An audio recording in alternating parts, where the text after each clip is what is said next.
Hello दोस्तों, लक्ष्य competition में आपका स्वागत है। आप देख रहे हैं यूटेरिया बिहार तथ्य संग्रह का बुक।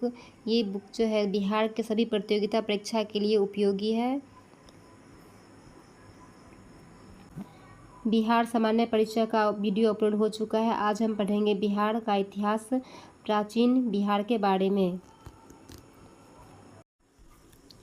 बिहार का प्राचीन इतिहास। प्राचीन बिहार का इतिहास। प्राचीन पाषाण काल, वैदिक काल, महाजनपद काल, मौर्य एवं गुप्त वंश, बौद्ध एवं जैन धर्म के बारे में हम पढ़ेंगे। प्राचीन बिहार के इतिहास के स्रोत। प्राचीन बिहार के इतिहास को जानने के लिए दो प्रकार के स्रोतों का उपयोग किया गया है, पुरातात्विक एवं साहित्यिक। पुरातात्विक स्रोत। पूर्व ऐतिहासिक युग के लिए मुंगेर, चिरांद, सारण, चेचर, वैशाली, मनेर, पटना एवं सोनपुर सारण से ताम्र प्रस्तर वस्तुएं और मृदभांड प्राप्त हुए हैं। मौर्यकालीन अभिलेख लौरिया नंदनगढ़, लौरिया अडेराज, रामपुरवा आदि स्थानों से प्राप्त हुए हैं। बराबर की गुफाएं, राजगीर, नालंदा, पाटलिपुत्र, विक्रमशिला से प्राप्त स्मारक, खुदाई से प्राप्त सिक्के, मनके एवं मूर्तियां आदि प्रमुख पुरातात्विक स्रोत हैं। साहित्यिक स्रोत।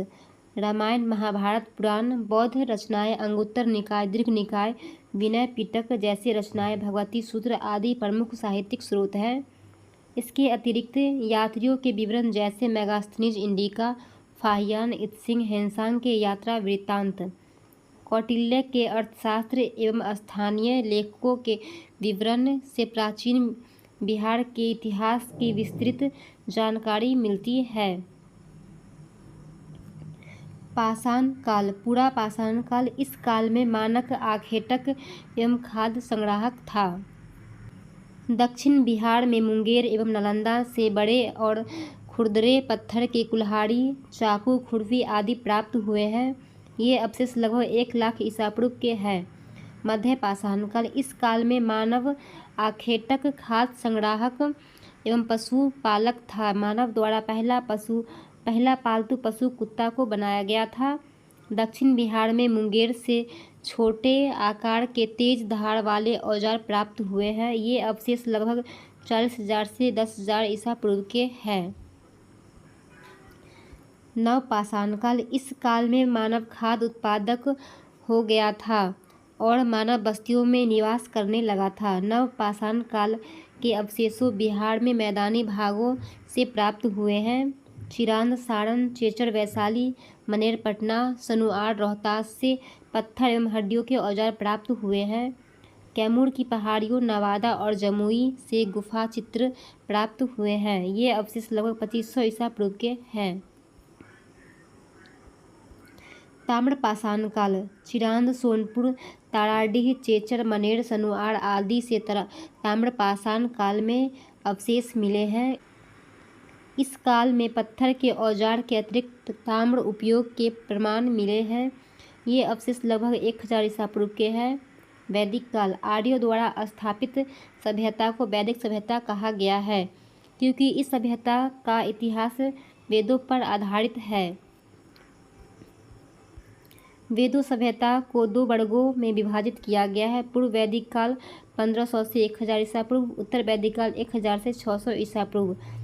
पूर्व वैदिक ऋग्वैदिक सभ्यता का विस्तार बिहार क्षेत्र में नहीं था। उत्तर वैदिक काल में आर्यों का विस्तार गंडक नदी के तट तक बिहार के क्षेत्र में हुआ है।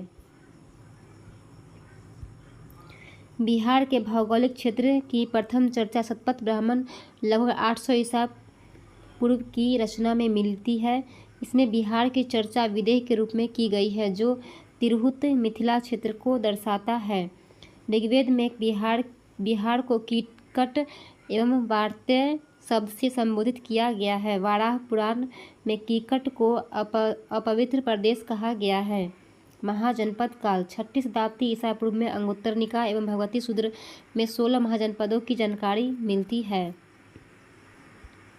16 महाजनपद में 3 महाजनपद का विस्तार बिहार में था। वज्जी लिच्छवी वैशाली मुजफ्फरपुर क्षेत्र। मगध जो है पटना गया नालंदा क्षेत्र में था। अंग भागलपुर और मुंगेर क्षेत्र। वज्जी संघ महाजनपद वज्जी संघ 8 राज्यों का संघ अट्ठकुल था। वज्जी लिच्छवी ज्ञात्रिक विदेह उग्र भोग कुरु तथा इक्ष्वाकुक इस संघ के 8 जनपद थे। वज्जी संघ में सबसे प्रसिद्ध लिच्छवी जनपद था। लिच्छवी की राजधानी जो है वैशाली थी। वैशाली नगर की स्थापना विशाल ने की थी। लिच्छवी के अतिरिक्त मिथिला के विदेह तथा कुंडग्राम के ज्ञात्रिक वज्जी संघ के प्रमुख जनपद थे। वज्जी संघ लिच्छवी को विश्व के प्रथम गणतंत्र की संज्ञा दी जाती है। मगध महाजनपद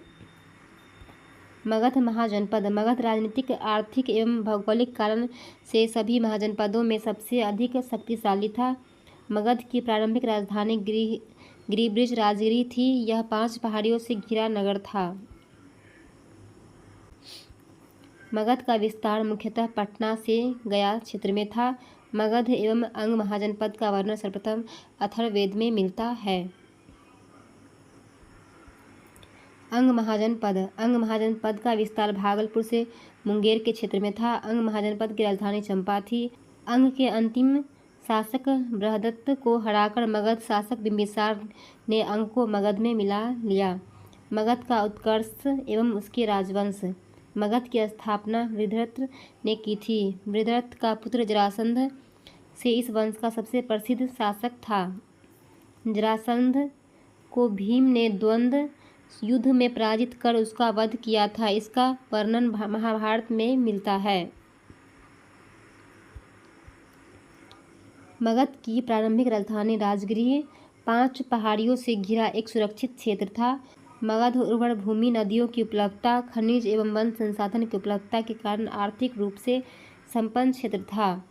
वृद्धरथ वंश का अंतिम शासक रिपुंजय था। हर्यक वंश 544 से 412 ईसा पूर्व। इस वंश की स्थापना बिंबिसार ने 544 ईसा पूर्व में की। बिंबिसार को मगध का वास्तविक संस्थापक माना जाता है।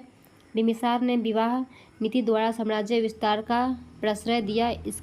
उसकी पत्नी कौशल देवी कौशल की राजकुमारी थी। इस विवाह से उसे दहेज में काशी का क्षेत्र प्राप्त हुआ।